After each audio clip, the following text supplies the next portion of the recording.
Đây chẳng phải là tiểu thư tôi sao? Muốn đến tiệc rượu thì cứ nói thẳng ra. Tôi đưa cho cô tấm thiệp mời là được rồi. Còn giả mạo hội trưởng nữa chứ. Chị, giờ hội đồng quản lý từ bao giờ thành hội người khuyết tật rồi? Sao lại có cả người thiểu năng nữa chứ? Anh, chồng ơi, anh nhìn bọn họ kia. Tô Cẩm Hy, mạo danh hội trưởng. Cô biết đó là tội lớn đến mức nào không? Cô muốn liên lụy cả nhà họ Tô phải không? Thẩm Nghị, anh còn chưa ly hôn mà đã công khai xưng hô vợ chồng với người phụ nữ khác rồi. Loại người như anh cũng xứng tham gia tiệc rượu Lưu Kim hả? Anh làm gì vậy? Anh buông anh Thẩm Nghị ra. Người đâu có người gây rối, có người đánh người. Là cô ta. Minh Dương, buông anh ấy ra. Tô Cẩm Hy, đừng tưởng tôi không biết mục đích cô đến đây. Năm đó không muốn cưới tôi, bỏ trốn ra nước ngoài. Giờ thấy Thẩm thị hùng mạnh rồi, lại muốn đến chia phần hả? Thẩm Nghị, Thẩm thị của anh có thể phát triển đến ngày hôm nay là nhờ ai chứ? Nếu không phải tôi vì chị tôi có cuộc sống hạnh phúc hơn một chút, ủy quyền tác phẩm cho Thẩm thị, thì Thẩm thị của anh làm gì có ngày hôm nay? Cô còn biết liêm sỉ không hả?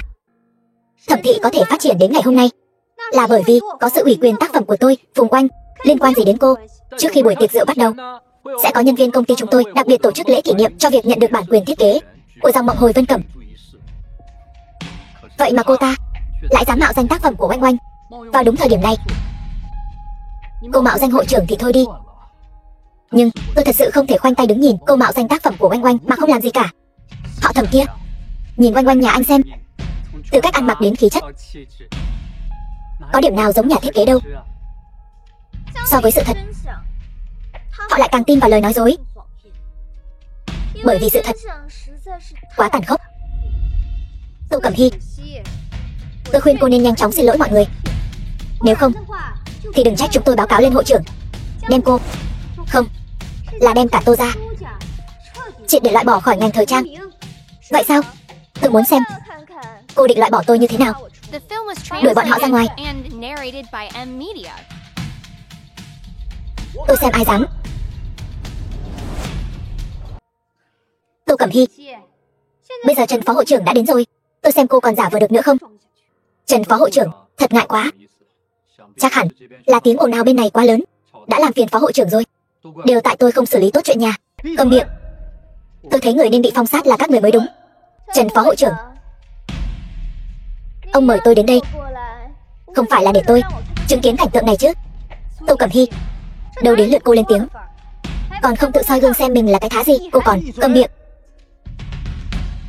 Trần phó hội trưởng, đây là PGA, hiện trường buổi tiệc rượu của hội đồng quản trị. Đường ngoại đạo có tư cách gì đến hiện trường? Người đâu?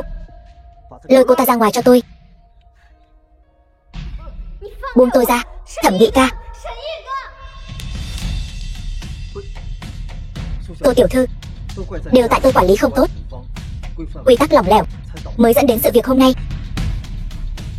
Trần phó hội trưởng, xét về tuổi tác, ngài là bậc trưởng bối, xét về thâm niên, ngài là bậc tiền bối. Lẽ ra tôi không nên nhiều lời, nhưng tôi cho rằng một ngành nghề sở dĩ có thể hưng thịnh phát triển là nhờ vào lý niệm, chế độ và tinh thần. Nhưng hôm nay tôi thấy ở họ chỉ toàn là sự thô bỉ, khinh miệt và bợ đỡ. Tôi không biết một hội đồng bệnh hoạn như thế này lãnh đạo cả ngành phát triển được không? Tóm lại, buổi tiệc rượu hôm nay tôi rất thất vọng. Phải là sơ suất của tôi, là tôi quản lý chưa tốt. Cô thân là thực tập sinh của hội đồng quản lý, vậy mà cũng tham gia vào. Cô thật làm tôi nở mặt. Chúng tôi lại không biết ngài và Tô tiểu thư có quan hệ như vậy. Nếu không tôi, nếu không cái gì, tôi và Trần phó hội trưởng có quan hệ gì? Trần phó hội trưởng, tôi rất tò mò, người dưới trướng ngài là cán sự của hội đồng quản lý thời trang, không biết còn tưởng là chó săn của báo lá cải. Bọn họ hình như đang bịa đặt chuyện tình cảm của chúng ta. Lúc về nước đã cầu xin ta thế nào, bây giờ lại làm việc cho ta như vậy. Trần hội trưởng, tôi sai rồi. Tôi đều bị bọn họ mê hoặc, đều là bọn họ xúi giục tôi. Trần phó hội trưởng, chuyện này tôi không liên quan gì cả, đều là Thẩm Nghị cầm đầu. Sao có thể? Cẩm Hy là người thân của tôi, vợ tôi là chị ruột của Cẩm Hy. Sao tôi có thể cầm đầu hãm hại cô ấy được? Còn không mau cầm miệng. Tô tiểu thư, ba người bọn họ xử lý thế nào? Trần phó hội trưởng, chuyện nội bộ hội đồng quản lý của các ngươi tôi sẽ không can thiệp. Dù sao hiện tại tôi vẫn là người ngoài. Thịnh tổng hẳn đã nói với anh rồi chứ? Vâng. Nể tình trước đây, ba người các ngươi tự động rời khỏi hội, coi như cho nhau một chút mặt mũi. Trần phó hội trưởng, ngài giơ cao đánh khẽ đi. Tôi làm canh bán hàng thị trường quần áo. Tin tức này một khi truyền ra thì toàn bộ ngành đều không ai muốn hợp tác với tôi nữa. Đúng vậy phó hội trưởng Trần, tình hình của tôi ngài biết mà. Tôi nếu rời khỏi hội đồng quản lý thì tôi sống sao nổi.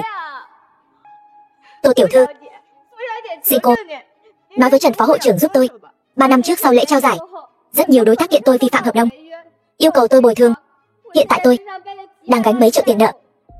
Xin cô, Tô tiểu thư, trẻ con phạm lỗi xin lỗi mới có tác dụng. Người lớn phạm lỗi thì phải gánh chịu trách nhiệm. Đạo lý này cũng không hiểu sao. Tôi đã nói rồi, chuyện nội bộ hội đồng quản lý của các ngươi tôi không can thiệp. Tôi cũng không muốn can thiệp. Cẩm Hy, chúng ta dù sao cũng là người một nhà. Người cũng xứng. Hiện tại tuyên bố thông cáo toàn ngành, Thẩm Nghị, Thường Thái, Đời Anna từ hôm nay khai trừ hội tịch, thu hồi tư cách hành nghề, phong tỏa toàn ngành. Toàn bộ tiền tiết kiệm của tôi tiêu tan hết rồi. Thẩm Nghị, đều tại ngươi. Đều tại ngươi hại chúng ta. Miệng mọc trên người ngươi. Ngươi nói gì thì liên quan gì đến ta? Trần phó hội trưởng, ngươi tưởng Thẩm thị chúng ta rời khỏi hội đồng quản lý của các ngươi thì không sống nổi sao? Ngươi nghĩ Thẩm thị chúng ta đi đến ngày hôm nay có liên quan gì đến hội đồng quản lý của các ngươi? Còn đứng ngây ra đó làm gì? Ném bọn chúng ra ngoài cho ta. Phó hội trưởng, Trần phó hội trưởng, cút. Trần phó hội trưởng, cho tôi thêm một cơ hội đi. Thẩm Nghị, ta sẽ không bỏ qua cho người đâu. Trần phó hội trưởng, dù ngài có thể đuổi tôi ra khỏi hội đồng quản lý, nhưng chủ đề của buổi tiệc rượu hôm nay là lễ ủy quyền giữa Thẩm thị và Vega của tôi. Nếu tôi đi rồi, e rằng buổi lễ này khó mà tiếp tục được. Thẩm Nghị, ngươi muốn làm gì? Tô tiểu thư, Mộng Hồi Vân Cẩm, ngài sẽ không phải là đá. Trần phó hội trưởng, ngài đừng kích động. Vở kịch hay mới chỉ bắt đầu. Xuất thân từ nhà thiết kế quốc tế đỉnh cao Vega, còn có nhiều lần đạt giải thưởng quốc tế. Thiết kế Mộng Hồi Vân Cẩm, nó có giá trị cao ra sao? Mới mấy ngày trước, tập đoàn Thẩm thị chúng tôi vượt qua rất nhiều thương hiệu quốc tế nổi tiếng, giành được thiết kế Mộng Hồi Vân Cẩm của Vega lão sư. Đồ mặt dày, đồng thời còn đạt được không ít thật biết tự giác vàng lên mặt mình. Sự ưu ái của các ông lớn tư bản nước ngoài, trải qua nhiều lần thương thảo và cân nhắc, công ty tôi quyết định hợp tác với tập đoàn Thịnh Thế, chấp nhận khoản đầu tư 1 tỷ của tập đoàn Thịnh Thế nhằm hỗ trợ cho Mộng Hồi Vân Cẩm bay cao. 1 tỷ, Thẩm thị lần này chẳng phải bay cao rồi sao? Chỉ có thể nói Thẩm Nghị này vận may thật tốt. Vừa rồi thấy hắn sắp sửa rơi vào kết cục của Thường Thái bọn họ rồi. Có khoản đầu tư 1 tỷ này, cho dù hắn không là thành viên hội đồng quản lý, trong ngành cũng là đầu rồng. Đương nhiên rồi, tuy hiện nay tôi đã rời khỏi hội đồng quản lý, nhưng những năm qua, hội đồng quản trị vẫn đối với Thẩm thị chúng tôi có không ít sự giúp đỡ. Để bày tỏ lòng cảm ơn. Đừng vội cảm ơn, Thẩm tổng. Không ngại thì hãy công bố hợp đồng ủy quyền cho mọi người xem đi. Thẩm tổng, chúng tôi đều là đối tác. Trước khi hợp tác, có thể xem hợp đồng ủy quyền không? Đúng vậy. Xem một chút đi, nên xem một chút. Ngươi nghĩ ta không chuẩn bị sao? Mọi người yên tâm, hợp đồng ủy quyền chúng tôi đã chuẩn bị xong. Cho xem ảnh hợp đồng đi.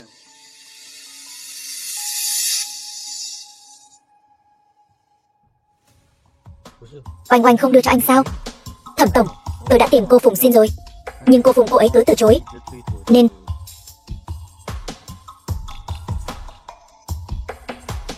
mọi người xin lỗi, nhân viên bên này xảy ra chút sai sót. Mọi người đừng nóng vội, tôi đi lấy hợp đồng ngay đây.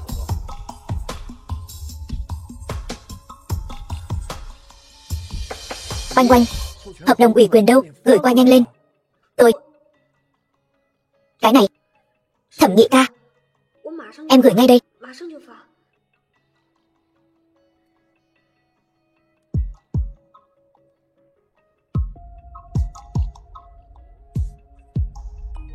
The film was translated and narrated by M Media.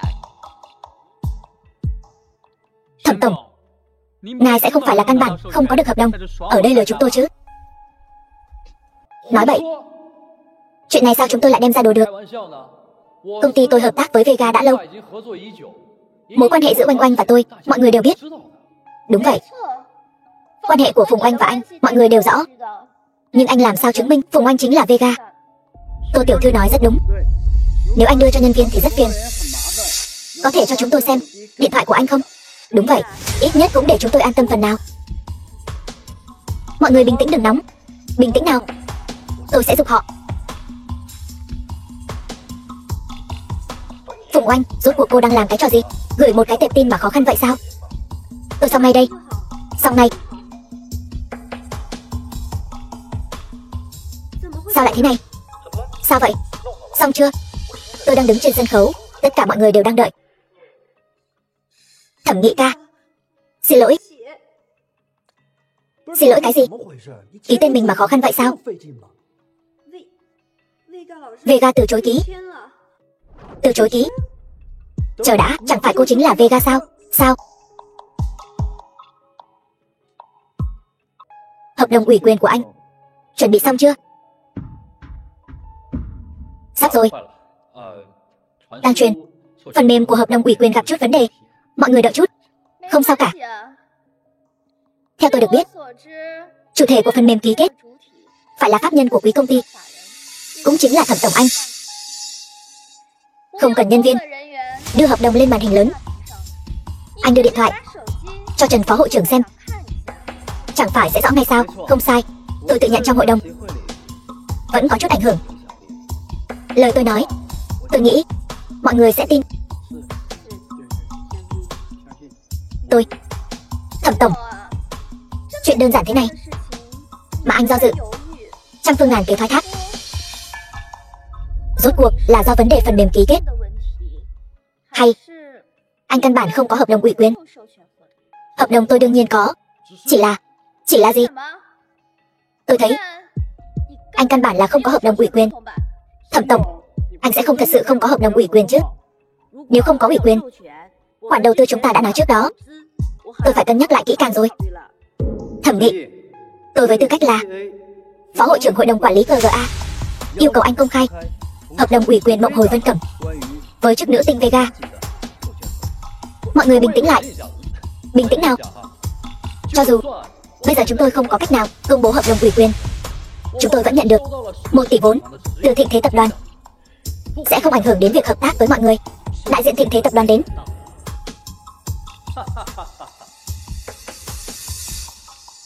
Bên Thẩm thị chúng tôi vẫn có 1 tỷ đầu tư của họ mà. Tất cả là lỗi của tôi, không nên nghi ngờ Thẩm tổng. 1 tỷ đầu tư cơ mà, ngài đừng quên những khách hàng cũ như chúng tôi. Được rồi. Tô Cẩm Hy, có phải rất thất vọng không? Người tưởng Thẩm thị ta chỉ dựa vào một tờ giấy ủy quyền mà đi đến ngày hôm nay sao? Láo xược. Thẩm Nghị, ngươi không có giấy ủy quyền của chức nữ tinh Vega. Ngươi chẳng có chút quan hệ nào với hội đồng ngành nghề cả. Cút ra ngoài cho ta. Trần phó hội trưởng, đừng vội. Thẩm tổng từng là thành viên của hội đồng quản lý. Hay là chúng ta nhân cơ hội này chờ Thẩm tổng ký hợp đồng? Tô Cẩm Hy, giờ biết sợ rồi sao? Muộn rồi. Đợi ta có được khoản đầu tư của Thịnh Thế Tập đoàn, việc đầu tiên chính là nhắm vào Tô gia.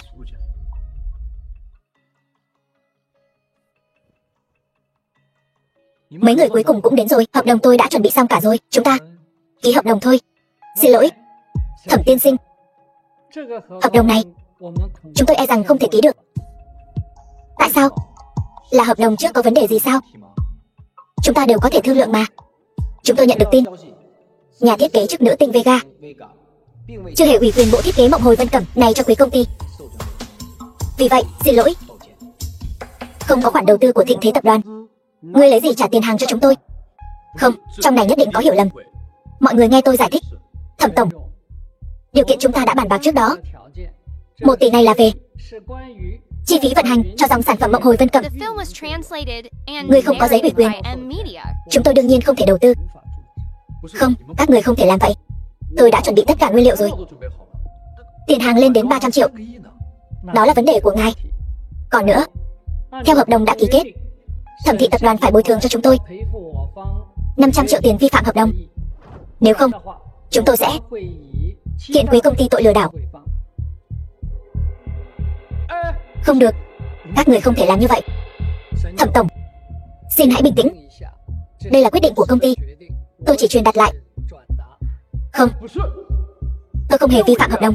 Cái cô oanh oanh đó, cô ta giả mạo nói cô ta là Vega, cho nên tôi mới. Thẩm tổng, xem ra ngươi không có giấy ủy quyền của Mộng Hồi Vân Cẩm rồi. Thẩm tổng, giờ ngươi không có lý do gì để ở lại đây nữa. Người đâu? Ném hắn ta ra ngoài cho ta. Không được, Trần phó hội trưởng, không thể để hắn ta đi. Hắn ta còn nợ công ty chúng tôi 300 triệu tiền hàng. Đúng vậy, tôi còn mời cả người đại diện rồi. Tiền đại diện cũng đã giao rồi, nên cho tôi một câu trả lời chứ. Tôi đã nói rồi, kịch hay mới chỉ bắt đầu thôi. Hắn ta cứ thế mà ngã xuống. Một số thành viên trong hội đồng quản lý của chúng ta cũng sẽ bị liên lụy theo. Ngài xem. Tôi hiểu.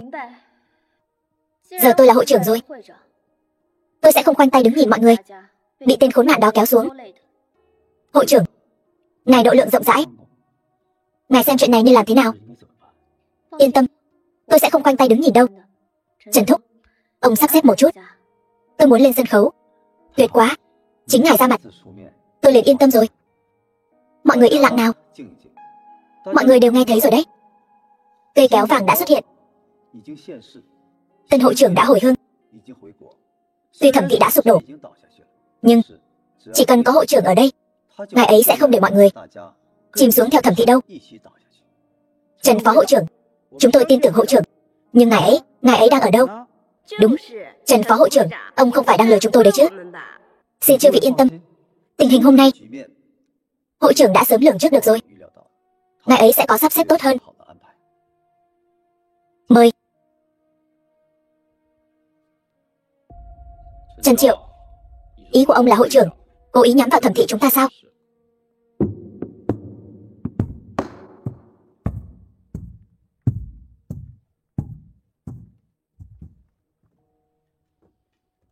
Mọi người yên tâm, giờ tôi đã về nước rồi, sẽ không khoanh tay đứng nhìn mọi người lâm vào cảnh khó khăn mà không làm gì đâu. Tô Cẩm Hy, cô có tư cách gì mà đứng ở đây?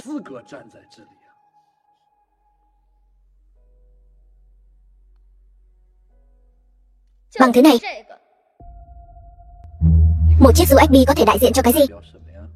Thứ trong tay tôi là giấy ủy quyền của Mộng Hồi Vân Cẩm. Tôi muốn ủy quyền miễn phí cho hội đồng quản lý, giao cho hội đồng quản lý lựa chọn công ty tham gia sản xuất và vận hành Mộng Hồi Vân Cẩm. Tôi tin rằng có giấy ủy quyền của Mộng Hồi Vân Cẩm nhất định sẽ bù đắp lại tổn thất cho mọi người. Không thể nào, chuyện này tuyệt đối không thể nào. Sao cô lại có giấy ủy quyền của Mộng Hồi Vân Cẩm được? Đây là giả mạo. Thẩm Nghị, anh vẫn chưa hiểu sao? Phùng Oanh của anh hoàn toàn chỉ là một kẻ lừa đảo, còn tôi mới là Vega thực sự. Các người lại đi tin lời của kẻ lừa đảo này sao? Câm miệng. Chư vị, tôi xin lấy thân phận phó hội trưởng hội đồng quản lý để chứng minh. Tô tiểu thư chính là nhà thiết kế nổi tiếng quốc tế, người thiết kế Mộng Hồi Vân Cẩm, chức nữ tinh Vega. Đồ lừa đảo. Hai người là đồng bọn đúng không? Tô Cẩm Hy, chắc cô đã lên giường với Trần Triệu rồi nhỉ? Thẩm Nghị, anh láo xược, cứ nói đi. Tô Cẩm Hy, không ngờ cô thả đi cùng một lão già cũng không muốn gả cho tôi. Cẩm Hy tất nhiên không thể gả cho anh.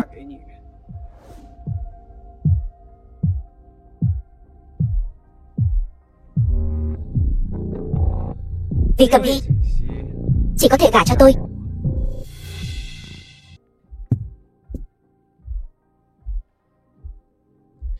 Cẩm Hy, tôi biết điều này hơi đường đột, nhưng tôi vẫn muốn hỏi em.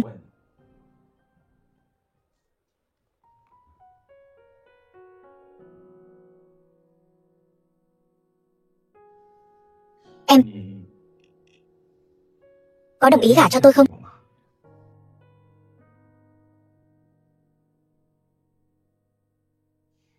Thịnh tiên sinh thật là gian xảo, đi đâu cũng thấy anh. Đó chẳng phải là vì Tô tiểu thư quá được săn đón sao? Tôi sợ Anh còn có lúc sợ sao? Tôi còn sợ vợ nữa mà. Ai là vợ của anh? Tôi thuận tay trái. Tôi sợ thứ quý giá như vậy sẽ bị kéo cắt vào.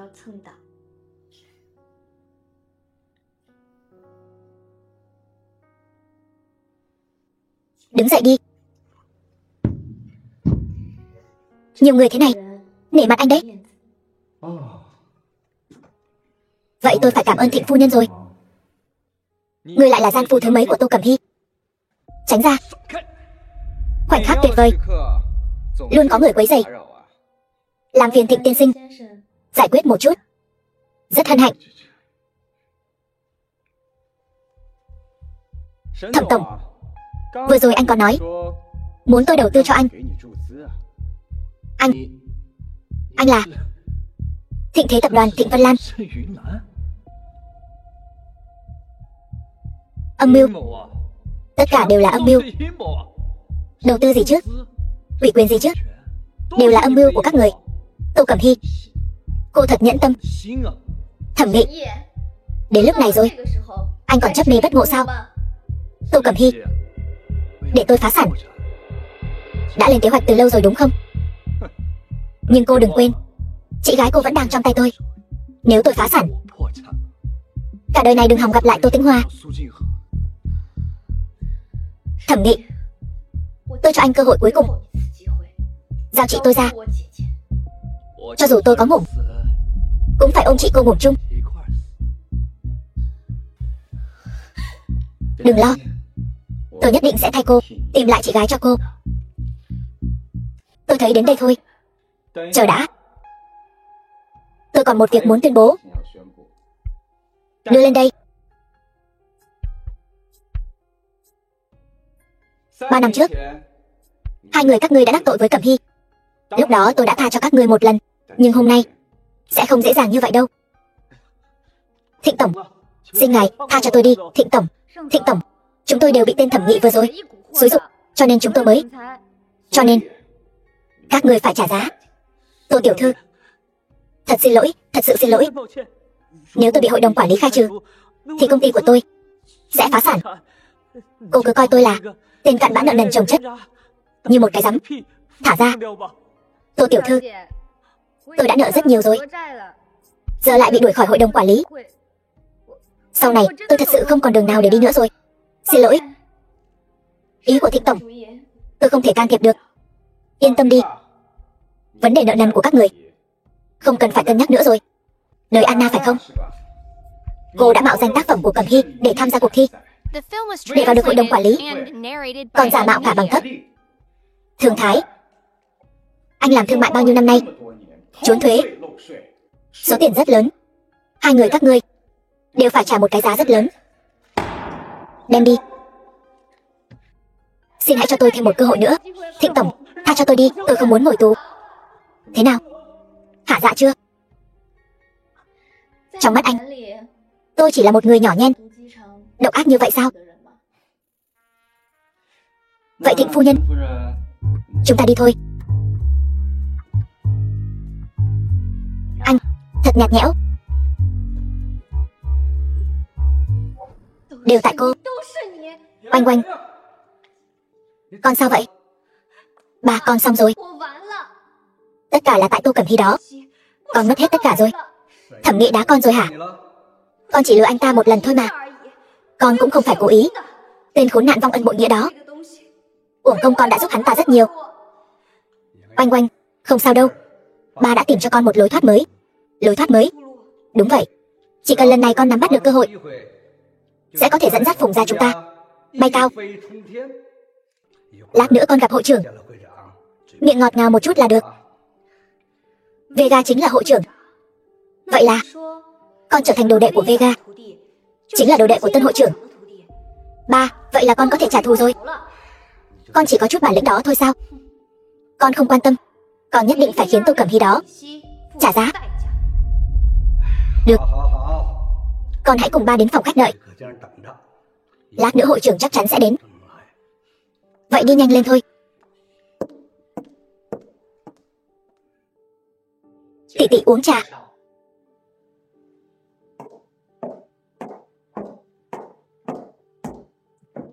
Tô Cẩm Hy,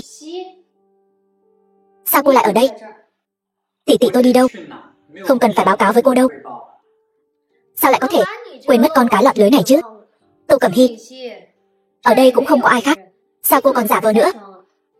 Chuột biến thành mèo, không biến trở lại được nữa phải không? Cũng không biết vừa rồi là ai bị đuổi ra ngoài nhỉ? Chẳng qua là dựa vào việc quen biết với Trần phó hội trưởng thôi mà. Vậy thì sao? Nhìn cô giả tạo kia, còn thật sự cho mình là nhân vật quan trọng nữa chứ. Cũng hơn kẻ nào đó cướp vị trí của người khác, mạo danh người khác chứ hả? Anh nói gì? Thẩm Nghị ở buổi tiệc rượu đã thừa nhận rồi. Cô chính là Vega giả mạo. Anh cái gì mà anh? Sao, không nói nên lời rồi hả? Đây là phòng khách của hội đồng. La lối om sòm, thật mất thể thống. Đúng. Ba, cô ta chính là Tô Cẩm Hy đó. Tô tiểu thư phải không? Nghe nói Tô gia nhà cô là một thế gia truyền thống, lại có một người như cô, chua ngoa cay nghiệt thế này. Chua ngoa cay nghiệt. Nếu tôi mà chua ngoa cay nghiệt, vậy con gái ông là cái gì? Tình nhân, kẻ trộm, còn là kẻ lừa đảo. Ba xem cô ta kìa. Yên tâm, có ba ở đây. Tô Cẩm Hy, con gái tôi trước đây có mượn danh hiệu của Vega, nhưng đây là chuyện nhà chúng tôi, không cần người ngoài như cô ở đây nói này nói nọ. Quả nhiên là cán sự lão làng của hội đồng, mạo danh thế chỗ, lừa gạt người khác. Trong miệng ông lại thành mượn danh hiệu của người khác rồi. Sao tôi lại không biết? Vega này lại thành của Phùng gia nhà các người rồi. Tô Cẩm Hy, cô có biết cô tôi là ai không? Tôi nói cho cô biết, cô của tôi chính là Vega. Ra là chuyện nhà như vậy. Vậy nên cô mạo danh Vega ở bên ngoài là do cô xúi giục đấy hả? Anh bớt nói nhảm đi. Tôi nói cho cô biết thêm một bí mật mà người ngoài không biết. Cô Vega của tôi chính là tân hội trưởng của hội đồng. Rồi sao nữa? Tô Cẩm Hy, hôm nay cô mượn danh Trần phó hội trưởng hoành hành ngang ngược ở buổi tiệc rượu, còn ăn cắp tác phẩm của cô tôi. Chuyện này tôi nhất định sẽ nói cho cô ấy biết. Cho dù Trần phó hội trưởng có đến, cũng không bảo vệ được cô đâu. Sự việc đúng là diễn biến theo hướng không ngờ tới. Không ngờ tới chứ gì. Tôi khuyên cô bây giờ nên đứng dậy xin lỗi tôi, sau đó dẫn chó của cô cút đi. Lát nữa tôi muốn nói chuyện với cô ở đây. Cô ở lại đây chỉ làm bẩn mắt cô Vega thôi. Thật không biết xấu hổ. Người ta có nhận cô không chứ? Mồm cứ gọi người ta là cô, có thấy ngượng không? Anh nói lại lần nữa xem. Cô đừng tưởng người khác không biết là ba cô cầu xin Trần phó hội trưởng muốn bái hội trưởng làm cô đấy. Thật ra thì hội trưởng chưa từng gặp cô, phải không? Anh là ai? Đây là phòng họp của hội đồng quản lý, đâu ra đến lượt anh lên tiếng.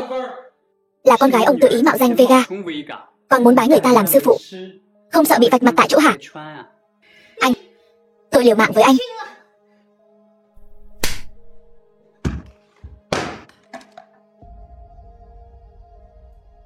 Đây là kéo vàng.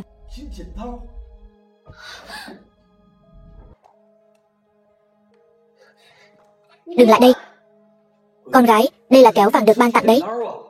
Kéo vàng, tín vật của hội trưởng hội đồng quản lý. Kéo vàng được ban tặng. Phùng Oanh, trả đồ cho chị tôi, đừng động đậy. Được lắm, Tô Cẩm Hy. Làm giả tín vật kéo vàng được ban tặng của hội trưởng hội đồng quản lý. Cô nói xem, là có ý đồ gì? Con gái, ba thấy cái kéo vàng này hình như là thật. Liệu có phải là... Ba chắc chắn là nhìn nhầm rồi. Kéo vàng được ban tặng rõ ràng đang ở trong tay hội trưởng, sao cô ta lại có được? Tôi biết rồi. Hay cho cô, Tô Cẩm Hy. Tôi nói Trần Triệu này, tại sao lại bênh vực cô như vậy? Thì ra là vì cái này. Ý cô là sao? Còn giả vờ nữa.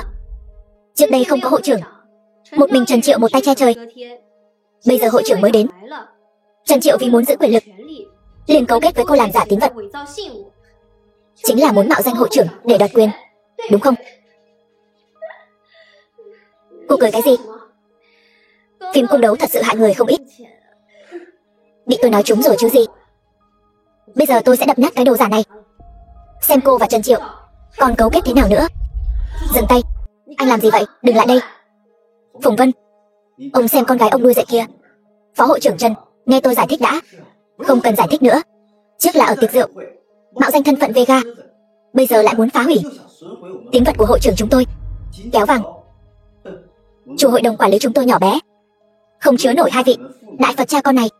Phó hội trưởng, ba không cần giải thích với họ đâu. Đợi lát nữa cô đến, xem ai xui xẻo. Cô, họ Phùng, hai cha con các người vẫn còn ôm mộng muốn bái sư hội trưởng sao? Anh tưởng chỉ có anh mới liên lạc được với hội trưởng sao? Bây giờ tôi có cái kéo vàng giả này trong tay. Lát nữa hội trưởng đến, tôi sẽ bẩm báo sự việc này đúng sự thật, bằng chứng rõ ràng. Đến lúc đó, xem các người còn chối cãi thế nào. Tôi chỉ cần báo cáo chuyện này lên trên là lập được công lớn rồi. Hội trưởng chắc chắn sẽ nhận tôi làm đồ đệ.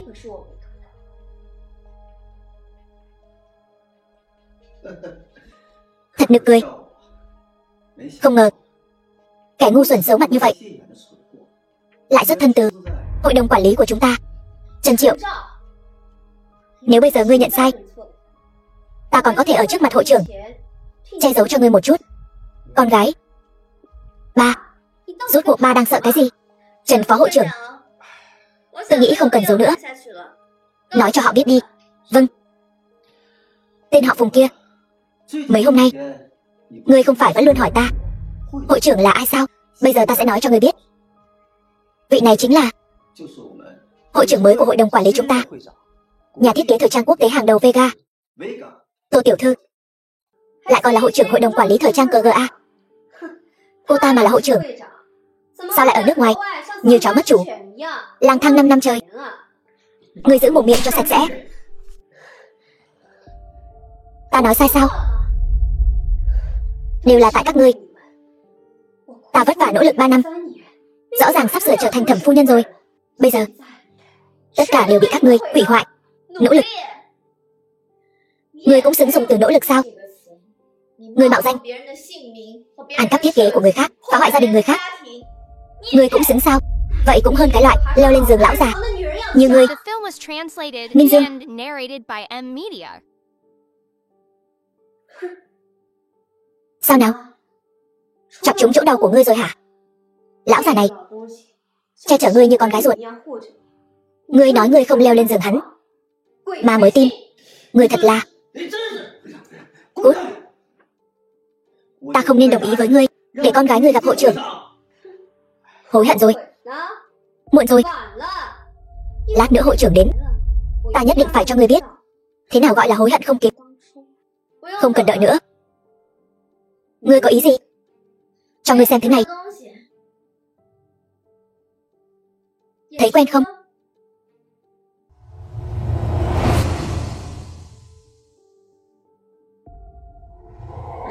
Không thể nào. Tại sao? Tại sao thông tin lại được gửi đến chỗ ta? Đúng không? Ngươi có từng nghĩ, ngươi tưởng tại sao Vega lại từ chối nhiều công ty lớn ở nước ngoài như vậy, lại còn miễn phí ủy quyền tác phẩm cho thẩm thị? Hôm nay lại trái với thường lệ từ chối ủy quyền, bởi vì bút danh của ta ở nước ngoài chính là Vega. Sao nào? Vẫn còn muốn bái ta làm sư phụ sao? Ngươi đừng lại đây. Ngươi lại tới đây nữa. Lại tới đây nữa ta sẽ không khách khí đâu. Không khách khí. Ngươi mà dám giữa ban ngày ban mặt đối xử không khách khí với ta thì đã không đến nông nỗi này rồi. Ngươi im miệng, đừng nói nữa. Oanh oanh, con gái ngoan của ta ơi.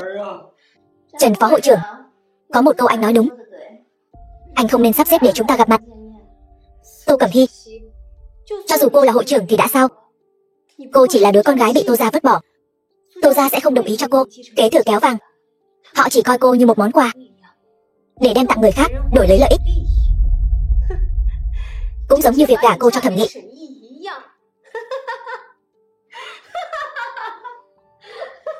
Tôi xem ai dám tranh vợ với Thịnh Vân Lan tôi. Người thừa kế Thịnh thị tập đoàn, cô cũng coi như có chút kiến thức. Nếu cô sớm sáng mắt ra như vậy thì sẽ không rơi vào kết cục như thế này. Phùng Oanh, cô cứ luôn miệng nói tôi hại cô.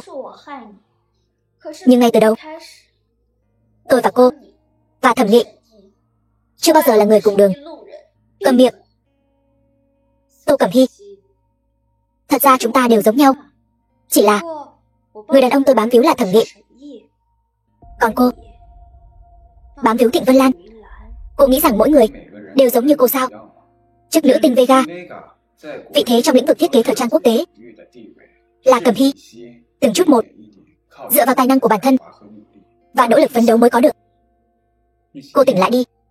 Cô bám víu Thẩm Nghị không sai, nhưng chị tôi là người được theo đuổi. Thôi được rồi Minh Dương, cậu vĩnh viễn không đánh thức một người đang giả ngủ. Tô hội trưởng, cha con chúng tôi có mắt như mù. Con gái tôi, nó nhất thời hồ đồ gây ra đại họa.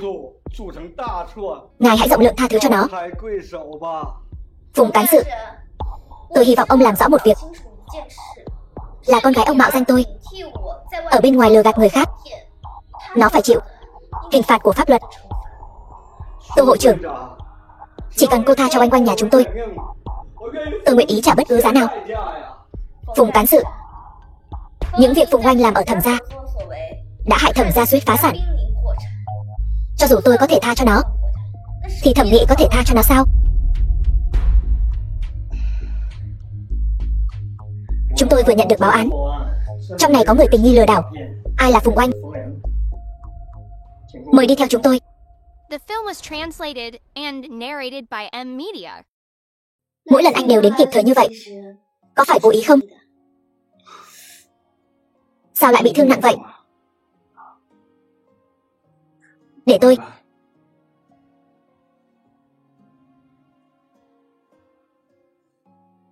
Đau lắm không? Không sao. Làm nghề này, tay thường xuyên bị đâm bị thương là chuyện bình thường. Vậy thì sau này em phải cẩn thận đấy. Trước kia bị thương không có ai sót, sau này nếu bị thương nữa, tôi sẽ đau lòng đấy. Tôi còn có việc, tôi đi trước. Đi đâu vậy? Tôi phải đi tìm chị tôi. Thẩm Nghị hiện tại đã phá sản rồi, tôi sợ hắn ta sẽ giận cá chém thớt lên chị tôi. Yên tâm đi, bên phía Thẩm Nghị tôi đã cho người theo dõi rồi. Chỉ cần hắn ta đi tìm chị cô thì sẽ có người báo cho tôi. Hắn ta bây giờ chắc cũng chẳng còn tâm trí đâu mà làm chuyện khác, đang lo xử lý chuyện của công ty. Đồ con gái hư hỏng. Con có coi ta là cha, coi Tô ra gì không? Cha vẫn như ngày nào. Cứ lớn tiếng la hét thì có giải quyết được vấn đề gì đâu, cũng chẳng dọa được tôi. Chị đang dạy dỗ cha đấy hả? 5 năm chị ở nước ngoài, học được không ít thứ nhỉ? Đồ vô dụng.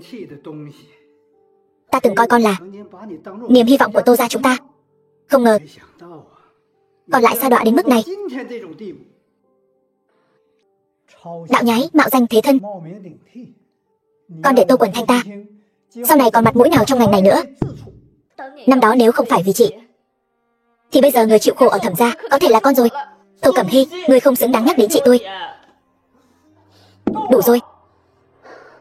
Nếu không phải vì ngươi thì chị tôi cũng không phải phá thai 3 lần và vĩnh viễn không thể sinh con. Nếu không phải vì ngươi thì chị tôi cũng không phải ở Thẩm gia chịu đựng sự ức hiếp. Ngươi nói gì? Chị ấy, Tô Cẩm Hy, ngươi đừng có giả vờ ngây thơ ở đây. Bây giờ tất cả những chuyện này đều là do ngươi. Chẳng lẽ trong mắt mọi người con gái chỉ là vật dùng để trao đổi lợi ích sao? Im miệng. Máu lạnh. Chỉ biết đến lợi ích. Tô gia căn bản không xứng đáng có được cây kéo vàng. Tô gia sao lại sinh ra đứa con gái bất hiếu như ngươi chứ? Được lắm. Tô Quần Thanh, Tô gia các người giỏi lắm. Thay mận đổi đào thì thôi đi. Sau khi con gái ruột trở về, còn ăn cháo đá bát với Thẩm gia tôi. Yên tâm đi, nếu Thẩm thị chúng tôi thật sự phá sản thì Tô gia các người cũng đừng hòng sống yên ổn. Khoan đã Thẩm Nghị, cậu nghe tôi nói. Đồ con gái bất hiếu, con đã làm gì vậy hả? Tại sao Thẩm Nghị lại muốn đoạn tuyệt quan hệ với Tô gia chúng ta? Cái gì? Tôi đã làm gì chứ? Tôi chỉ làm những gì tôi nên làm, những gì tôi muốn làm. Nể tình chúng ta ba con một hồi. Ta cho ngươi hai lựa chọn. Ngươi. Ba. Để cô ta nói hết. Tô Cẩm Hy này khẩu khí thật lớn. Ta ngược lại muốn xem cô ta có bản lĩnh gì. Nhanh đón ta về nhà họ Tô. Dưới danh nghĩa nhà họ Tô, chính danh cho thời trang phương Đông mới, ta sẽ dùng cách của ta chấn hưng nhà họ Tô. Dùng cách của ngươi chấn hưng nhà họ Tô. Cái kẻ ăn cắp tác phẩm, lừa đời lấy tiếng, giả danh lừa bịp, còn dám nói dùng danh nghĩa của ngươi chấn hưng nhà họ Tô, còn nhanh đón ngươi về gia tộc, ta khinh. Hoặc là ngươi đuổi ta ra khỏi nhà họ Tô. Ta bảo đảm nhà họ Tô sẽ không nhận được một chút giúp đỡ nào của hội đồng quản lý. Nhà họ Tô cũng sẽ không có được kéo vàng. Vậy ta ngược lại muốn chờ xem cho kỹ, ngươi làm thế nào để hội trưởng thay đổi chủ ý. Ba. Tới lượt ngươi lựa chọn rồi. Cuồng vọng tự đại. Cẩm Hy ơi Cẩm Hy, thật làm ta thất vọng. Thiết kế phương Đông mới đơn giản như vậy sao? Ngươi tưởng ngươi là chức nữ tinh hả?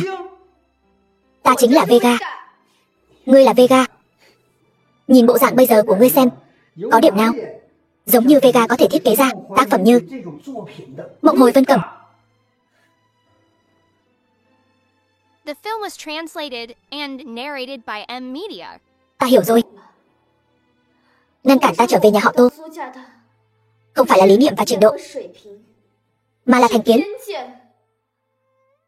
Nếu đã như vậy, được. Trần phó hội trưởng, nói cho nhà họ Tô biết, kéo vàng bọn họ không xứng có được. Hư trường thành thế. Ba. Những gì ngươi nói lúc nãy, ngươi nói tôi là đi nhầm đường. Câu này tôi trả lại cho ngươi.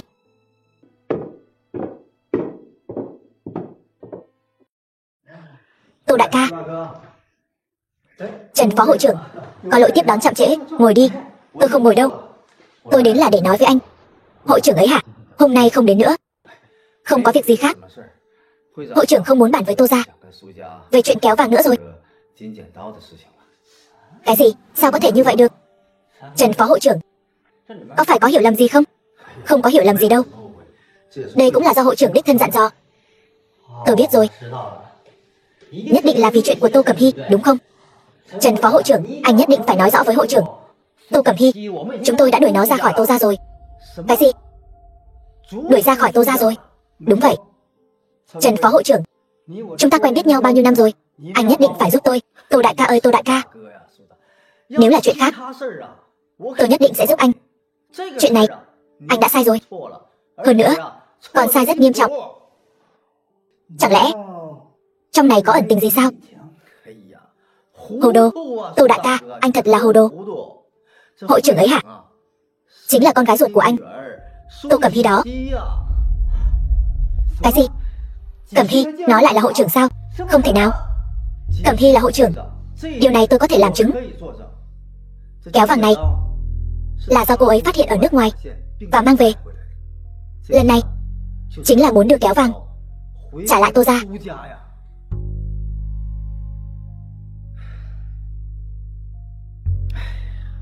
Tô đại ca, anh nói xem.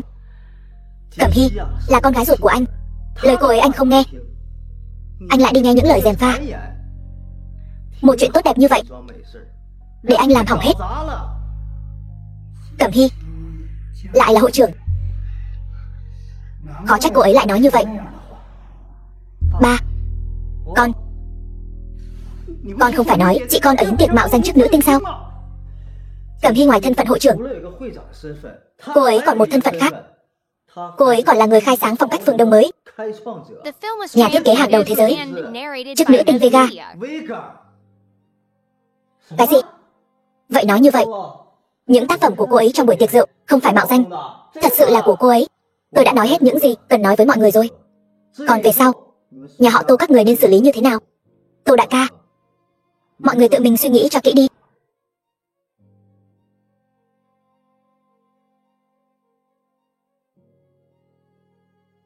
Ba, hay là con đi tìm Cẩm Hy, con đi quỳ xuống xin lỗi cô ấy, cầu xin sự tha thứ của cô ấy.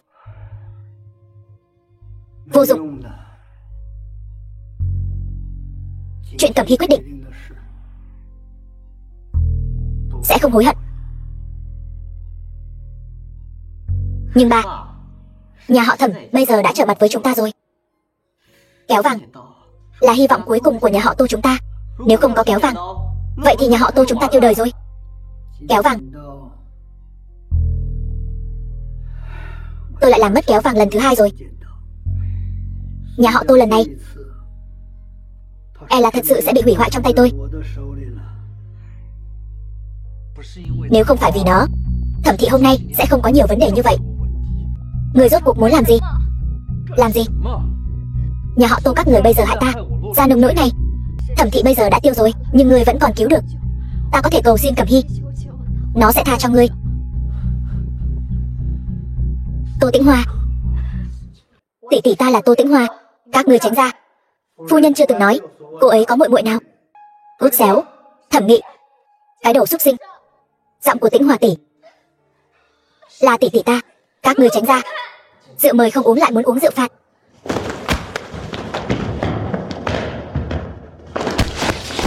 Tỷ tỷ, mau vào cứu người.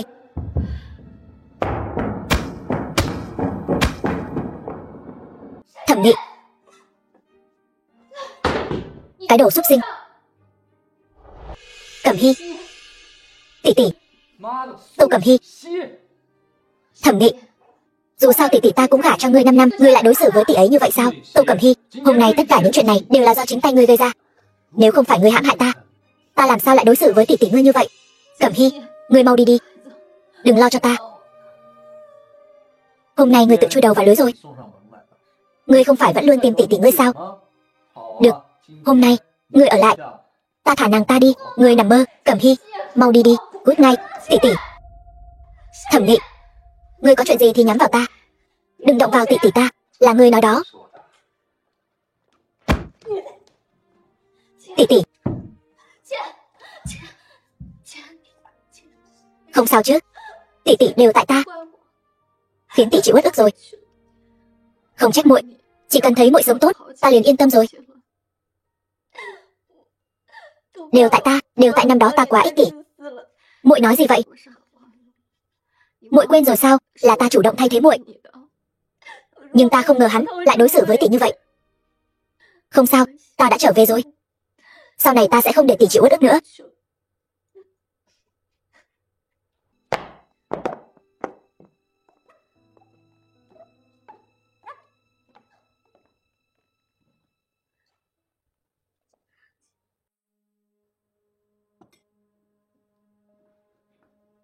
Tô Cẩm Hy, ta nói cho ngươi biết, tỷ tỷ ngươi là đáng đời. Hơn nữa nếu muốn trách thì phải trách ngươi. Là ngươi hại tỷ tỷ ngươi. Còn gì muốn nói nữa không? Ta muốn nói, ngươi và tỷ tỷ ngươi ai sống tốt hơn một chút. Ngươi. Tô Cẩm Hy, ngươi dám đánh ta, ta muốn lấy mạng ngươi. Ngươi chính là dùng cái này đánh tỷ tỷ ta phải không? The film was translated and narrated by M. Ngươi yên tâm, ta không phải loại người như ngươi lấy việc ngược đãi người khác làm thú vui. Ngươi làm gì với tỷ tỷ ta, ta sẽ bắt ngươi trả gấp đôi. Tô Cẩm Hy, chỉ bằng ngươi chẳng phải bám lấy Thịnh Vân Lan sao? Nói cho ngươi biết, cho dù là ngủm, ta cũng lôi Tô ra chôn cùng. Đến lúc đó, Thịnh Vân Lan cũng không có cách nào giúp ngươi. Được thôi, dù sao ta và Tô gia đã không còn quan hệ. Ngươi còn là người sao? Không phải ta bỏ rơi Tô gia, là Tô gia bỏ rơi ta.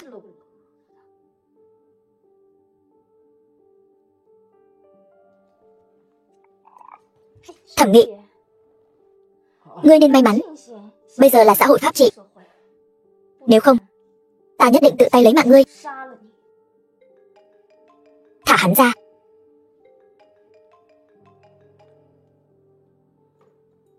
Ông chủ, không ổn rồi. Những đối tác làm ăn đều xông vào công ty, ồn ào đòi chúng ta trả tiền. Còn người của cục thuế cũng đến, mang hết sổ sách của công ty đi rồi. Cái gì? Ông chủ, công ty bị niêm phong rồi. Tô Cẩm Hy, ngươi nghĩ như vậy là có thể hủy hoại ta sao? Ngươi đừng quên, ngươi bao nhiêu năm nay ủy quyền đều cho ta. Ta chỉ cần đem những ủy quyền này toàn bộ bán đi, ta vẫn có thể vùng lên. Thẩm Nghị, ngươi đừng quên, ta đã theo ngươi bao nhiêu năm nay. Ngươi làm những chuyện đó ta đều biết. Ngươi giam giữ ta bất hợp pháp, ngược đãi, liên quan đến buôn lậu. Những tội danh này đủ để ngươi ngồi tù mọt không? Gieo nhân nào gặt quả nấy. Ngươi đã không còn cơ hội nữa. Tĩnh Hòa, tình cảm vợ chồng chúng ta bao nhiêu năm nay, ngươi không thể để ta ngồi tù. Thẩm Nghị, bây giờ hối hận đã muộn rồi. Không muộn. Công ty ta không cần nữa, ủy quyền ta cũng không cần nữa. Đừng để ta ngồi tù là được. Xin người đó tha cho ta đi. Tỷ, ngươi làm gì vậy? Đừng động. Thẩm Nghị, ngươi thả tỷ tỷ ta ra. Tô Cẩm Hy, ngươi không phải muốn tỷ tỷ ngươi sao? Nếu ngươi muốn thì bảo trợ lý của ngươi đừng có manh động. Được, chúng tôi không lại đây. Thẩm tổng, hai người các ngươi trói hắn lại cho ta. Minh Dương, Thẩm Nghị, ngươi muốn làm gì? Tô Cẩm Hy, ta có ngày hôm nay đều là do ngươi hại.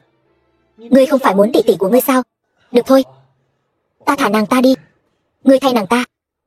5 năm trước ngươi thay ta gả cho Thẩm Nghị, bây giờ ta đổi lại. Tỷ tỷ.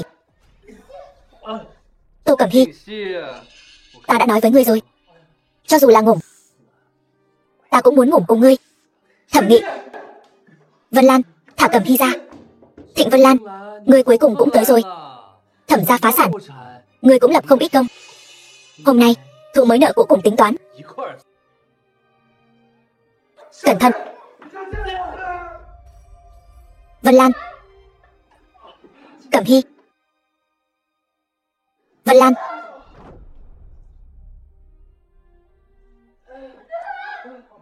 Mau gọi xe cấp cứu.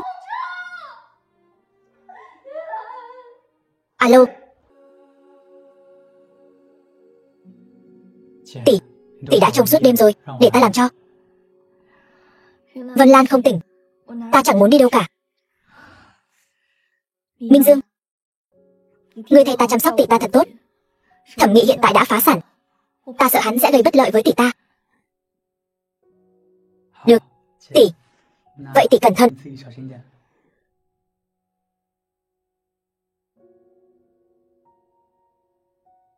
Vân Lan, ngươi còn nói xem náo nhiệt không ngại rắc rối.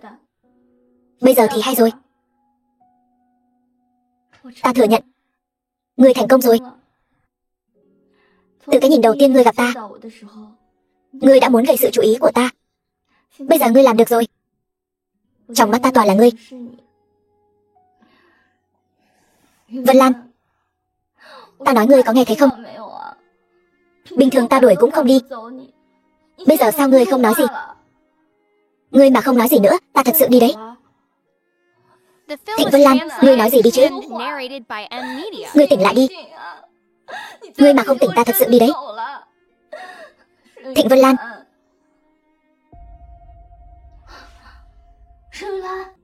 Thịnh Vân Lan. Bác sĩ.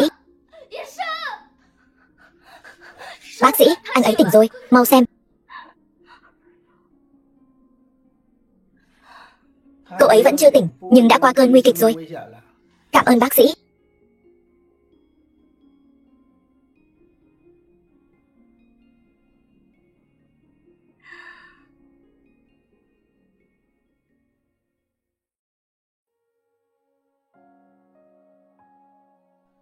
Tỷ. Minh Dương. Thịnh tổng hồi phục tốt thật đấy, đã có thể ngồi dậy rồi. Đó là nhờ tỷ tỷ ngươi chăm sóc tốt đấy. Tất nhiên rồi. Ngươi không biết đâu, lúc ngươi hôn mê, tỷ ta.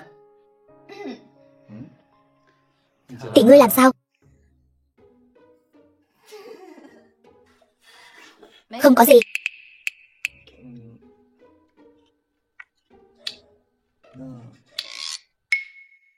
Đó là táo của ta. Tự gọt đi. Ta. Thịnh tổng, nói cho ngươi một bí mật. Lúc ngươi hôn mê, tỷ ta hết lòng hết dạ chăm sóc ngươi, còn lau người cho ngươi nữa. Bên dưới cũng lau sao?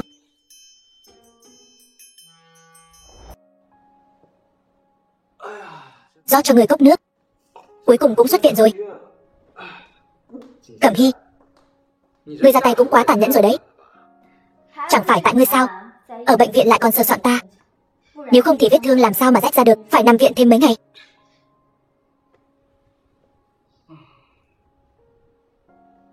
Tỷ tỷ, nghe nói Thịnh tổng xuất viện, tôi đặc biệt đến thăm anh ấy.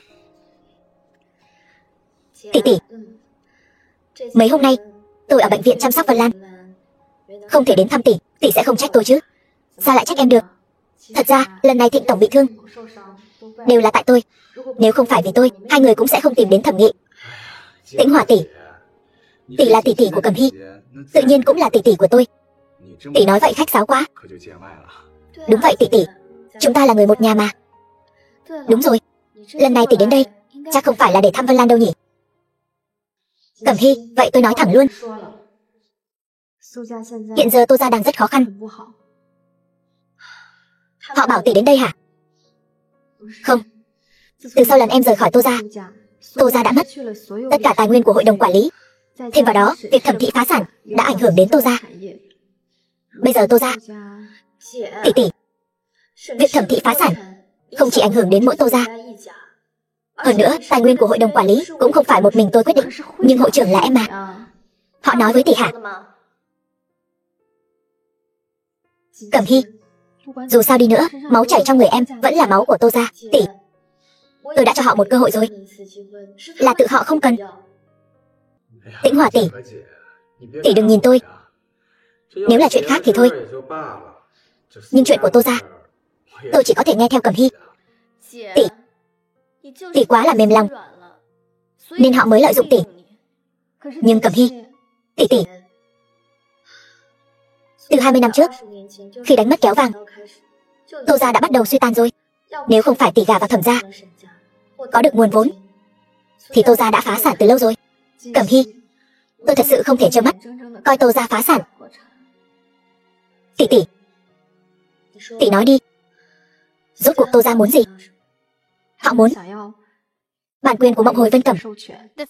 Em chưa giao nó cho Thẩm thị, vậy nên Tô Quyết Minh đã nói với tỷ hả? Cẩm Hy, sao em biết được? Tô bá bá rất coi trọng thể diện, ông ấy đã đuổi Cẩm Hy ra khỏi nhà rồi. Làm sao có thể dùng tác phẩm của Cẩm Hy để vực dậy Tô gia chứ? Chỉ có Tô Quyết Minh mới nghĩ ra được cái trò này. Tỷ nể mặt tỷ, tôi sẽ cho họ một cơ hội. Cẩm Hy, tôi biết ngay mà, em sẽ không thấy Tô gia phá sản mà không quan tâm đâu. Tỷ, nghe tôi nói hết đã. Tôi có thể đưa bản quyền Mộng Hồi Vân Cẩm cho họ, cũng có thể đưa tài nguyên của hội đồng quản lý cho họ. Nhưng bọn họ phải đáp ứng tôi một điều kiện, chính là từ bỏ quyền thừa kế kéo vàng. Tỷ, chị thật sự cho rằng Tô gia có thể truyền thừa trăm năm chỉ bởi vì một cây kéo vàng sao? Tĩnh Hòa tỷ, nếu Tô gia nắm giữ kéo vàng này với thân phận người thừa kế mà không chịu thay đổi, sớm muộn gì cũng bị đào thải khỏi ngành thôi. Đúng như câu nói, bất phá bất lập.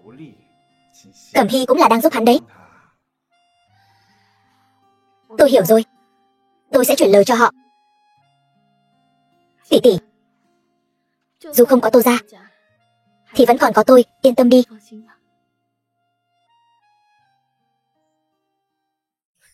Cô nhẹ tay chút. Tôi nói cô này, cô chính là quá mềm lòng. Ý của anh là sao? Miệng thì nói không giúp Tô gia, giờ lại đổi ý rồi.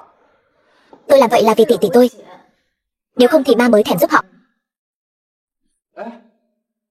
Anh làm gì vậy? Cô cứ thế mà đi hả? Vậy anh còn muốn làm gì?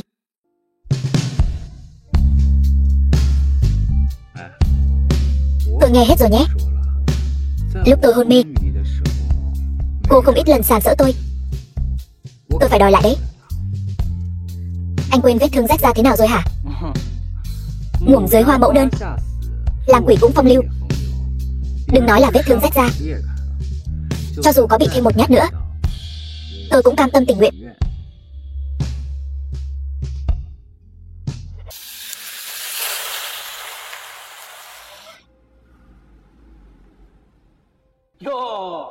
Người quen.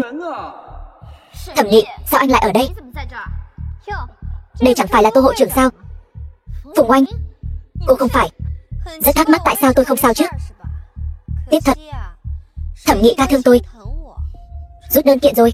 Thẩm Nghị, sao anh còn dám xuất hiện ở đây? Anh không sợ bị bắt hả? Bắt tôi.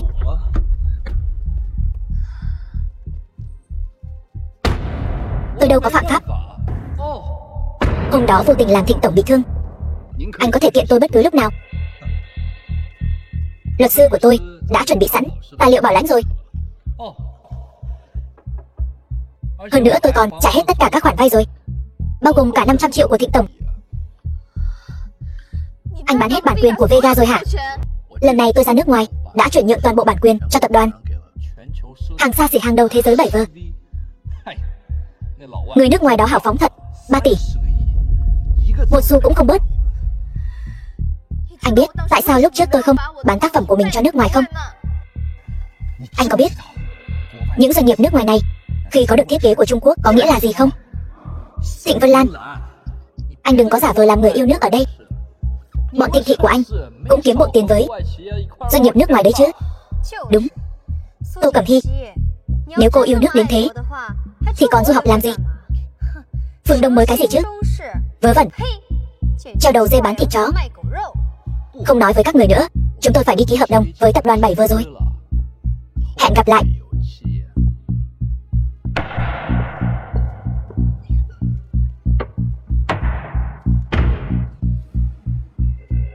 The film was translated and narrated by M Media. Tôi thấy hơi sai sai. Tác phẩm của tôi biết rõ. Mấy bộ sưu tập đã phát hành căn bản không đáng 3 tỷ. Đúng vậy. Chẳng lẽ Mộng Hồi Vân Cẩm? Cẩm Hy, cô đợi đã. Tôi thấy chuyện này không đơn giản như vậy. Thẩm Nghị chắc chắn không có giấy phép thiết kế của Mộng Hồi Vân Cẩm đâu. Tôi dĩ nhiên biết. Anh ta chắc chắn đã dùng thủ đoạn nào đó. Nếu không 7V không thể nào bỏ ra 3 tỷ được. Hình như cô rất coi trọng phương án thiết kế của Mộng Hồi Vân Cẩm này. Mộng Hồi Vân Cẩm sử dụng kỹ thuật di sản phi vật thể trong nước, tuyệt đối không thể để nó truyền ra nước ngoài. Hai người sao lại quay lại rồi?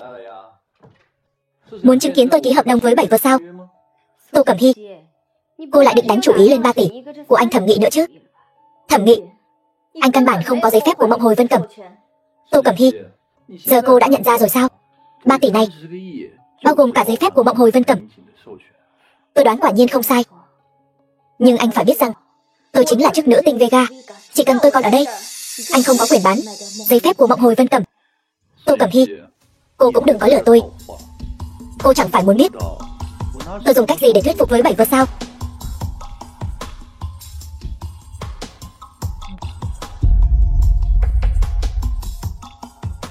Đúng vậy. Nhớ ra rồi chứ? Năm đó là chị gái cô thay cô gả cho tôi. Cô ấy tham dự là hôn lễ, nhưng người đăng ký kết hôn là chúng ta. Anh dùng danh nghĩa vợ chồng của Cẩm Hy để bán Mộng Hồi Vân Cẩm cho 7V sao? Không đúng. Là danh nghĩa vợ chồng với Vega. Bản quyền không thuộc tài sản chung của vợ chồng. Anh làm như vậy là phạm pháp. Phạm pháp tôi biết chứ. Nhưng 7V không quan tâm. Tôi không tin 7V lại bỏ ra 3 tỷ để mua một hợp đồng bất hợp pháp. Thịnh tổng, Tô Cẩm Hy, cô ấy chỉ là một nhà thiết kế, không hiểu vận hành thương mại. Nhưng anh là chuyên gia trong lĩnh vực này, không thể nào không biết chứ. Nhưng phải đợi đến khi 7V lên sàn mới có thể khởi kiện. Những vụ tranh chấp kiểu này ít nhất cũng phải mất 7-8 năm mới có thể giải quyết rõ ràng. Tôi hiểu rồi. Đợi kết quả kiện tụng ra thì Mộng Hồi Vân Cẩm cũng lỗi thời rồi. Đúng vậy. Và chỉ cần hợp đồng được ký kết, Thẩm Nghị ca sẽ đưa tôi cao chạy xa bay. Thẩm Nghị, Phùng Oanh, tôi cho các người thêm một cơ hội cuối cùng.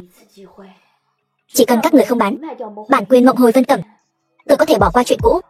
Thẩm Nghị, tôi có thể mua các bản quyền khác của anh, coi như là cho anh một con đường sống. Các người đang cầu xin tôi sao?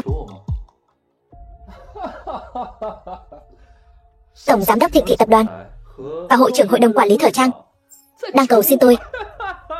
Tô Cẩm Hy, cô không phải rất lợi hại sao? Uy phong của cô trong buổi tiệc rượu hôm đó đâu rồi? Hồi đó cha tôi cầu xin cô như vậy, cô cũng không chịu nhượng bộ. Hôm nay, sao lại bỏ qua hết rồi? Ở đây không có phần cô lên tiếng. Náo nhiệt thật đấy. Thẩm tổng, anh đang diễn trò gì vậy? Cô chính là đại diện của 7 vợ tập đoàn. Phải, cô là... Tôi là chức nữ tinh Vega. Tôi chưa từng ủy quyền Mộng Hồi Vân Cẩm cho bất kỳ ai. Cho dù Thẩm Nghị là người chồng hợp pháp của tôi, anh ta cũng không có tư cách bán nó. Vị nữ sĩ này, tôi không quen biết cô. Thẩm tổng, bây giờ chúng ta có thể ký hợp đồng chưa? Đương nhiên là được. Ngươi... Đừng vội. Vở kịch hay còn chưa bắt đầu đâu. Đây là toàn bộ tài liệu của các tác phẩm được ủy quyền. Đương nhiên, cũng bao gồm cả Mộng Hồi Vân Cẩm. Vậy Hà tổng, khi nào thì khoản tiền có thể đến tài khoản? Số tiền còn lại trong vòng 3 ngày làm việc sẽ được chuyển vào tài khoản của ngài. Không còn vấn đề gì khác, tôi xin phép đi trước.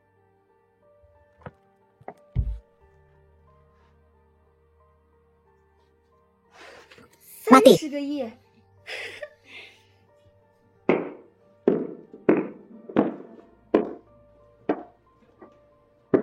Tô Cẩm Hy, tôi đã nói với cô rồi, tôi sẽ không thất bại. Cảm ơn vì đã ủy quyền. Tạm biệt.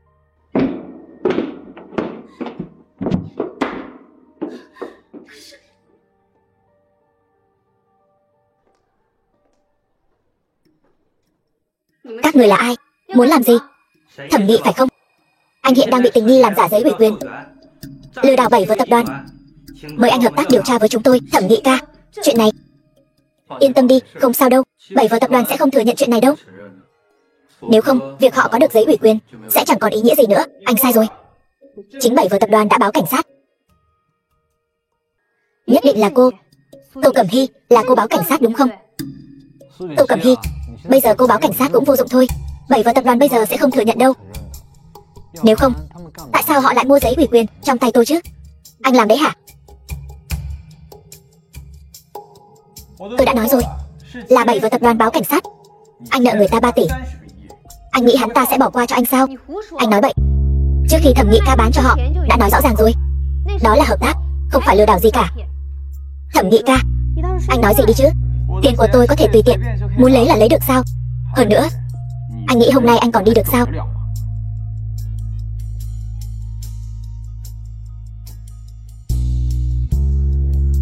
Hiểu rồi chứ? Thẩm Nghị ca, sao vậy? Tôi đã nói rồi, trò hay mới chỉ bắt đầu thôi. 7 vợ tập đoàn là của anh. Nói chính xác là của gia tộc chúng ta. 7 vợ tập đoàn vốn dĩ là sản nghiệp ở nước ngoài của Thịnh Thế Tập đoàn. Người hại ta. Người hại chính là anh đấy. Nếu không, làm sao anh lại về nước tự chui đầu vào lưới chứ? Vậy tất cả những chuyện này đều do anh sắp đặt. Là do hắn tham lam. Nếu không thì cũng sẽ không mắc bẫy. Thẩm Nghị ca, rốt cuộc là chuyện gì vậy? Được lắm, hai tên khốn nạn các người liên kết lại gài bẫy tôi. Tôi sẽ kiện các người. Được thôi. Có cần tôi tìm luật sư giúp anh không? Đúng rồi, luật sư mà 7 vợ tập đoàn tìm cho anh. Thế nào rồi? Thẩm Nghị, đi theo chúng tôi một chuyến.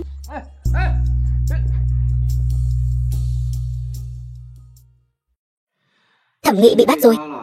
Sau này thì cô không cần lo lắng sẽ có người làm hại chị cô nữa. Anh có phải đã sớm nghĩ ra cách đối phó với Thẩm Nghị rồi không? Cố tình giấu tôi. Tôi không phải là muốn cho cô một bất ngờ sao?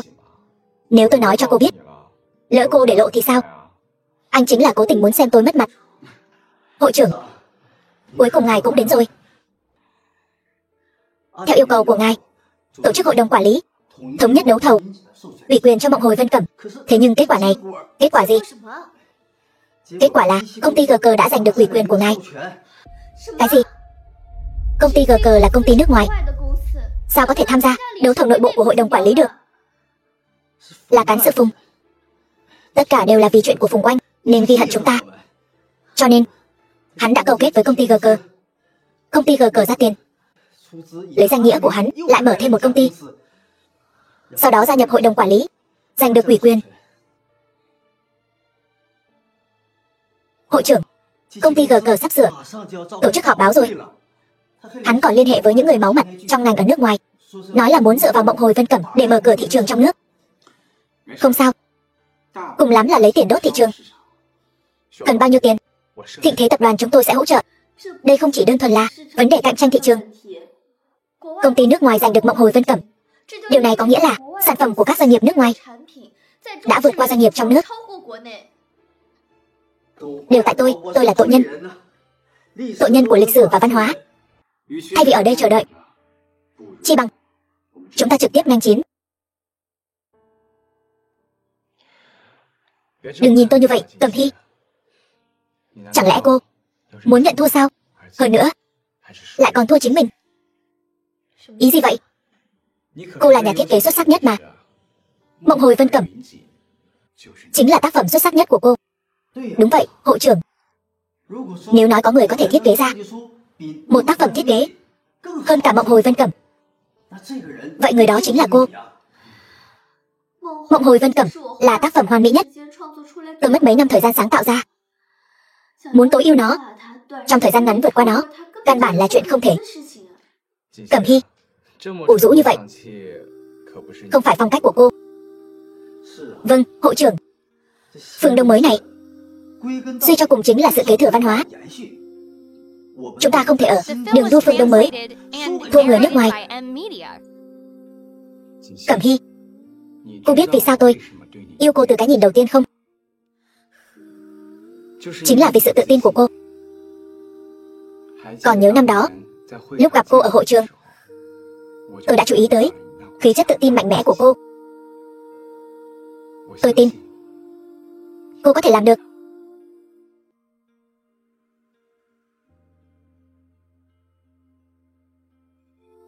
Đúng vậy.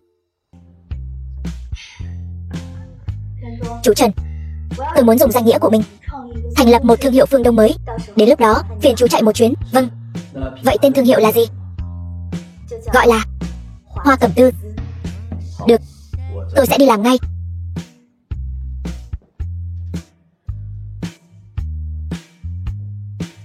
Tiểu Hy, chị không có thiên phú về thiết kế, nhưng việc điều hành công ty cứ giao cho chị. Yên tâm đi. Cảm ơn chị. Em chỉ là một viên gạch, cần chỗ nào thì đặt chỗ đó. Cảm ơn em trai.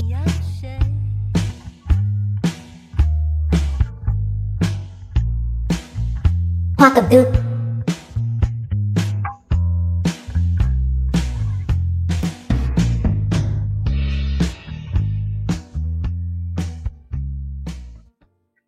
Canh phân phối và công tác chuẩn bị đều đã hoàn tất. Tiếp theo, cô định làm thế nào?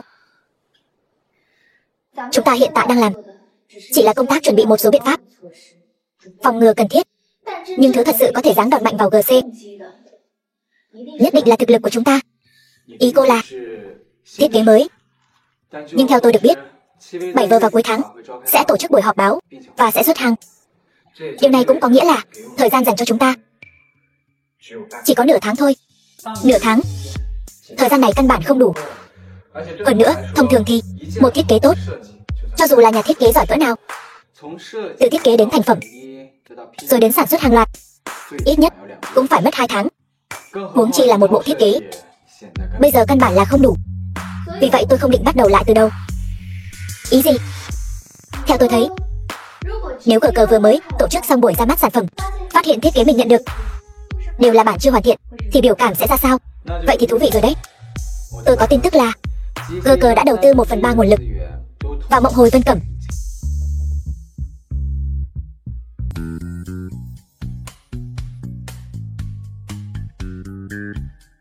Tỷ, đây là Mộng Hồi Vân Cẩm sao?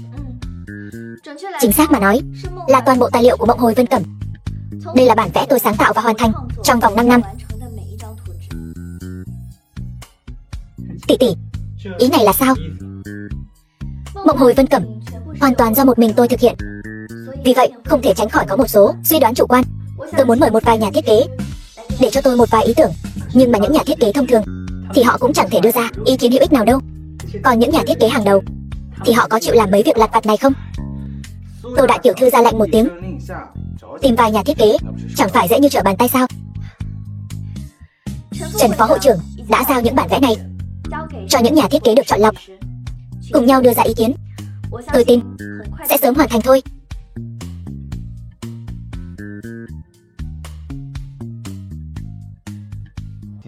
Cẩm Hy, nghỉ ngơi chút đi. Không được, thời gian gấp, nhiệm vụ nặng nề. Tôi phải vẽ ra tất cả các phương án mà mỗi nhà thiết kế đưa ra. Cái này vẽ đúng là qua loa chiếu lệ quá. Thịnh tổng, dù sao thời gian cũng gấp gáp, mọi người đều đã cố gắng hết sức rồi. Trong số những phương án này, tôi thấy cũng có cái được đấy chứ. Trần phó hội trưởng, đừng nói với tôi là ông vẽ cái này nhé. Tôi không giỏi lắm về thiết kế truyền thống. Chúng ta hiện đang cần một nhà thiết kế thông thạo thiết kế truyền thống để tổng hợp tất cả những phương án thiết kế này lại với nhau. Trần phó hội trưởng, ông có đề cử ai không? Tôi có một người. Chỉ là cái gì? Ý ông là hắn ta sao? Hắn ta không thể nào giúp tôi được. Thay đổi tư duy, yếu tố sáng tạo, thà lấy mạng hắn ta còn hơn. Mọi người đang nói đến Tô Bá sao? Hiện nay chỉ có ông ấy là nhà thiết kế kiên trì với thiết kế truyền thống thôi. Nhưng mà anh nghĩ ông ấy sẽ giúp tôi, đứa con gái bị Tô gia ruồng bỏ này sao? Hội trưởng, cô có nhận ra cô và cha cô cùng một loại người không? Mặc dù bề ngoài hai người kiên trì những điều khác nhau, cô làm phương Đông mới, ông ấy kiên trì làm thiết kế truyền thống, nhưng cả hai người đều muốn phát huy thiết kế phương Đông. Đúng vậy. Ba, con luôn miệng nói muốn làm phương Đông mới, muốn đổi mới. Ta muốn xem thử những năm con ở nước ngoài đã học được những gì.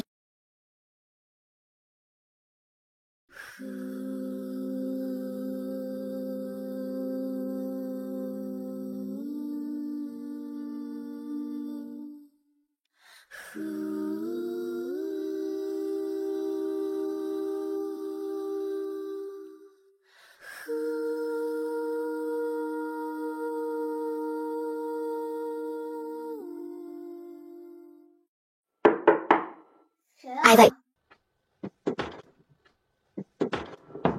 Là cậu. Sao vậy? Không muốn gặp tôi hả? Vậy tôi đưa cơm xong sẽ đi ngay. Tôi nghe hết rồi. Cảm ơn cậu. Chị nói gì tôi chẳng hiểu gì cả. Tập đoàn GK là tìm đến cậu trước, nhưng cậu đã từ chối họ, còn đánh họ một trận. Vì vậy họ mới tìm đến cán sự Phùng. Từ chối họ cũng không phải vì chị đâu. Tôi chỉ không muốn bị người ta mắng là hán gian. Được rồi, ba ăn cơm.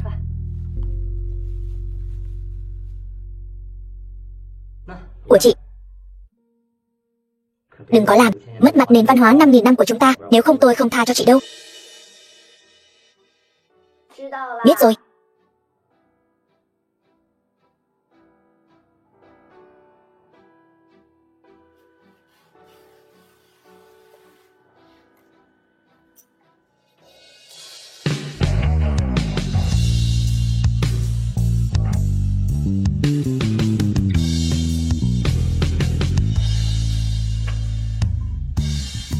Cạn ly.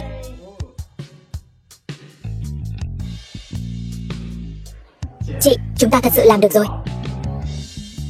Bây giờ vạn sự đã sẵn sàng, chỉ còn chờ buổi họp báo của GK ngày mai nữa thôi. Thịnh tổng, lại đến phân đoạn mà ngài thích nhất rồi. Phân đoạn gì? Xem náo nhiệt mà không sợ rắc rối. Chỉ đúng một nửa thôi, không có ngài thì buổi họp sẽ rất nhạt nhẽo. Cạn ly. Nhà thiết kế quốc tế nổi tiếng Vega. Lần hợp tác này với Vega cũng đánh dấu vị trí dẫn đầu của tập đoàn GK chúng tôi trong lĩnh vực thời trang phương Đông hoàn toàn mới này.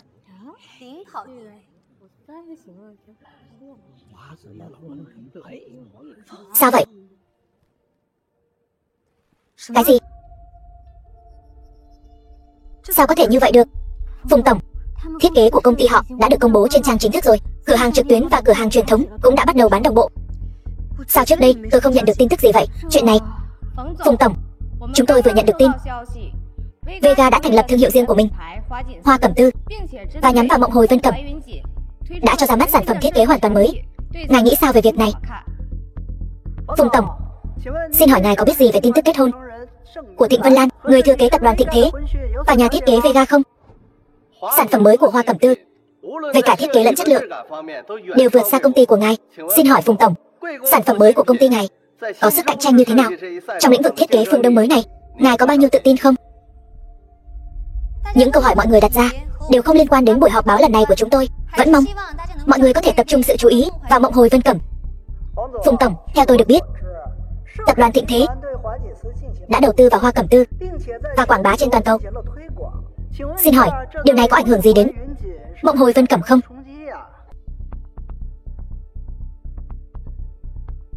Cô có chắc không? Xin lỗi quý vị, buổi họp báo hôm nay tạm thời hủy bỏ. Cảm ơn mọi người đã đến.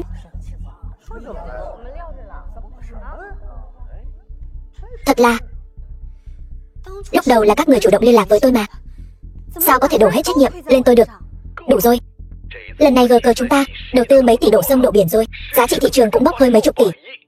Thì liên quan gì đến tôi? Dù sao lần này cô phải gánh chịu toàn bộ tổn thất. Không trả được nợ thì cứ chờ bị kiện đi.